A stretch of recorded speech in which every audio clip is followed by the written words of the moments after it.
मुमताज जी ने भावुक कर दिया और आप हो भी गए। हाँ, इन्होंने कहा मेरे हाथ में जो फूल है ला तेरी शेरवानी में टांक दूं। ये सब शुरू की बातें हैं।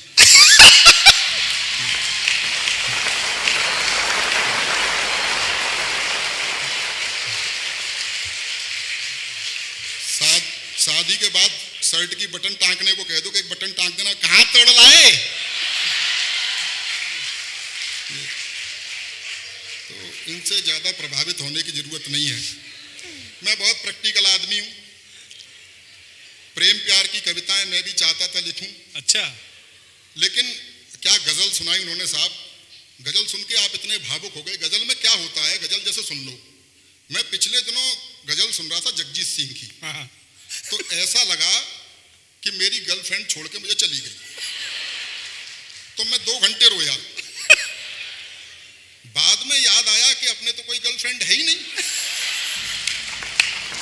तो इस चक्कर में 4 घंटे रोया।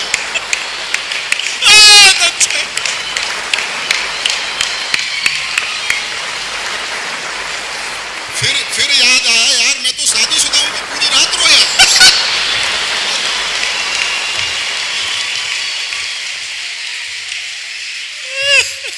तो इन चक्करों में पड़ने की जरूरत है नहीं।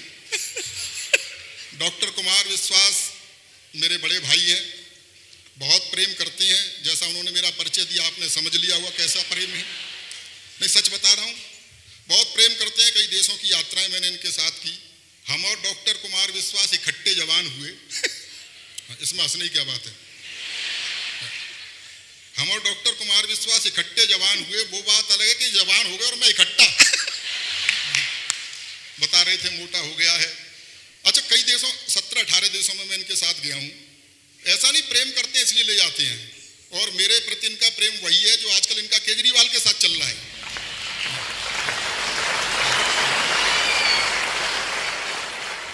जिन देशों में ले जाते हैं तो ऐसा नहीं प्रेम करते हैं इसलिए ले जाते हैं, वहां से इज्जत बचा के मैं ही लाता हूं। क्योंकि भाई जैसे इमिग्रेशन से बाहर निकलते हैं, भाई ज्ञान कविता ये तो आदमी बाद में सुनेगा, पहले आदमी कद काठ ही देखता है। तो जैसे ये बाहर निकलते हैं किसी देश में, तो विदेशी कहते हैं भारत में भुखमरी है। बाद में मैं निकलता हूं तो समझ जाते हैं क्यों है।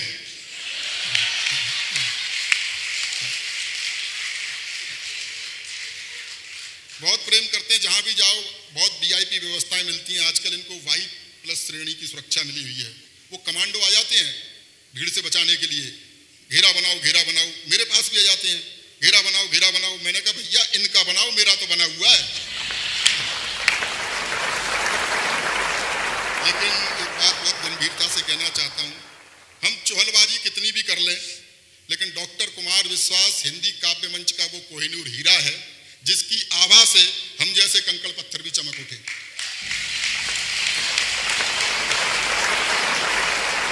इन्होंने प्रेम प्यार की कविताएं लिखी, पूरे देश दुनिया ने सराही। मेरा मानना ये है, ये प्रेम प्यार की कविताएं कोई खास बात है नहीं। अच्छा, हाँ, ये कॉलेज टाइम में जो कुछ हरकतें की गई होती हैं उसका काव्य अनुवाद है। हाँ, कॉलेज तो मैं भी जाता था। अच्छा, लेकिन मैं पढ़ने जाता था। प्रयास मैंने भी कि कोई प्रेमिका हो। ऐसा नहीं कि प्रेम में जैसा ये बता रहे हैं सब कुछ ठीक ठाक चलता है। हो सकता है इनको दिखी हो प्रेमिका की नीली नीली आंखें तो वैसा लिख दिया। मुझे तो उसके बाप की लाल पीली पहले ही दिख गई थी। प्रयास किए तो परिणाम कुछ इस तरह के निकले। थोड़ा माहौल बनाइए, आनंद लीजिएगा। इसके बाद डॉक्टर कुमार विश्वास जी को आपको सुनना है। मैं बहुत सीधा सरल लिखता हूं। क्या परिणाम निकले? अखियां लड़ गई। वाह वाह नहीं, परिणाम सुनिए। अखियां लड़ गई, एक पल्ले पड़ गई, बात बढ़ गई, दिमाग को चढ़ गई। मेरी जिंदगी में एक कहानी और गढ़ गई। इजहार किया तो 3-4 जड़ गई, महीनों की आशिकी मिनटों में जड़ गई।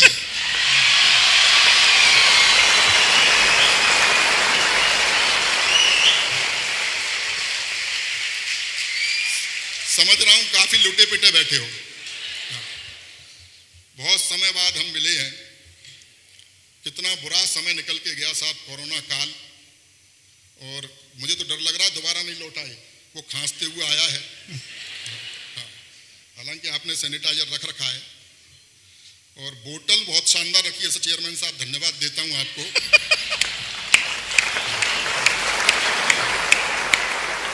बोतल खोल के मैंने जब लिया तो पता लगी नीट पानी है।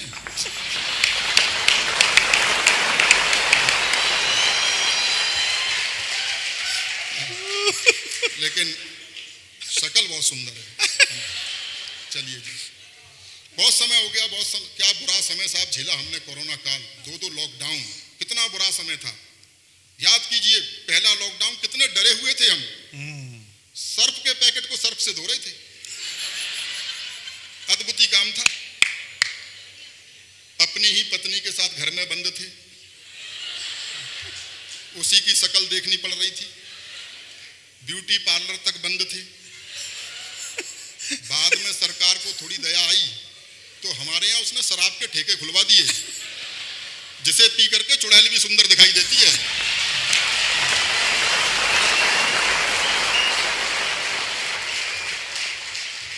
अद्भुत समय था साहब, और ये कोई जोक वोक नहीं, सच्ची घटना बता रहा हूं मैं अपनी पत्नी के साथ बंद, बाहर पुलिस डंडे, 2 ही लोग काम कर रहे थे उस समय लॉकडाउन में। 2 लोगों ने बड़ी सेवा की, डॉक्टर्स ने और पुलिस ने, यकीनन दोनों ही वैक्सीन लगा रहे थे।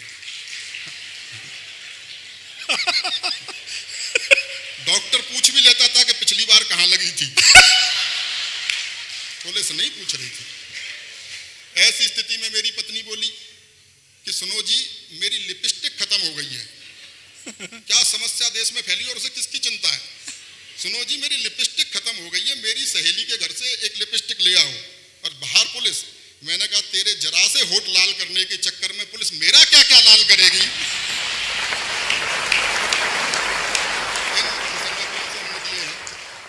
डॉक्टर कुमार विश्वास जी ने मुक्तक लिखे, देश दुनिया ने गाए, आप भी गुनगुना रहे थे, शुरू में भी देखा मैंने कई लोग यहाँ पे, कोई दीवाना कहता है।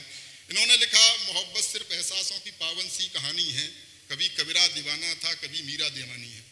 मेरा मानना है मोहब्बत करके देखो, मोहब्बत है क्या। मैंने कुछ तुक तक लिखे, एक तुक तक सुनाना चाहता हूं। तुक तक मोहब्बत क्या, ध्यान से सुनना। हाँ। और ये मैं गा के सुनाऊंगा। अब आप ऐसा तो मत समझना कि मुमताज जी जैसा मधुर गा पाऊं, क्योंकि मैं जब बचपन में मैं कैसा गाता हूं इससे आप अंदाजा लगा सकते हो। हाँ। लॉकडाउन में मैंने जागरूकता के लिए गीत लिखा था कि घर से मत निकलो भैया, घर से मत निकलो, और इसकी प्रैक्टिस अपने घर में ही करी, कई बार गाया तो मेरे घर वाले ही बाहर निकल गए। सच बता रहा हूं, बचपन में जब मैं चेयरमैन साहब गाता था तो मेरा छोटा भाई छत पर खड़ा हो जाता था। मैंने कहा भाई तू छत पर क्यों खड़ा हुआ है? बोला मोहल्ले वालों को बताना चाहता हूं कि मैं नहीं गा रहा हूं। ऐसा गाना नहीं है, लेकिन गाना है क्या? मोहब्बत सिर्फ खर्चों की बड़ी लंबी कहानी है।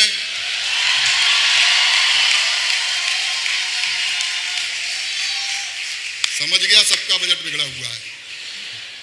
मोहब्बत सिर्फ खर्चों की बड़ी लंबी कहानी है, कभी पिक्चर दिखानी है, कभी साड़ी दिलानी है।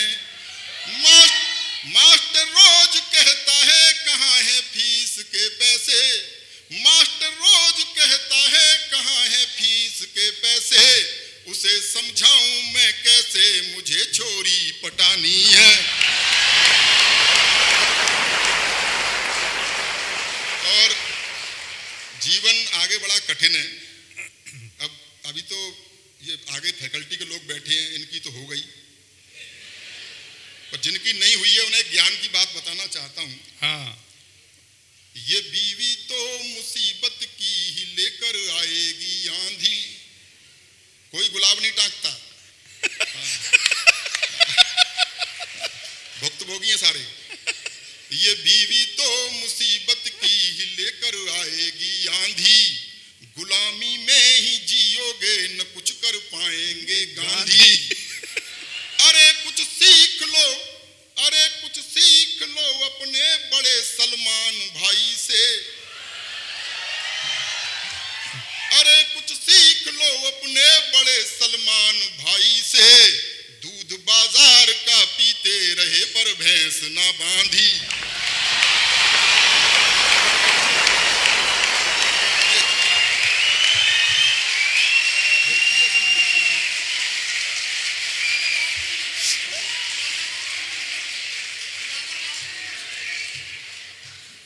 समझ गया आपका एजेंडा। पीछे से एक की चीख निकल गई, एक कह रहा था दोबारा सुना दो। इसको कितना भी दोबारा सुन लो, इसमें देरी का पता फिर भी नहीं आएगा।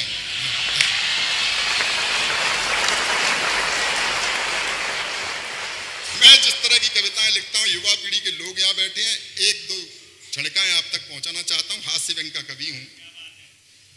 युवा पीढ़ी की एक बड़ी समस्या, और देश की नहीं पूरे विश्व की समस्या है, उसे रेखांकित करना चाहता हूं। बात आप तक पहुंच जाए तो आपका प्यार चाहूंगा। बताओ मुस्कान।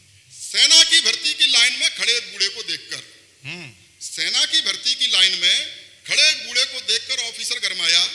उसने बूढ़े से कुछ इस तरह फरमाया, बुढ़े शमशान प्रतीक्षा कर रहा है और तू सेना में भर्ती हो रहा है, क्या दिमाग में कीड़े पड़े हैं?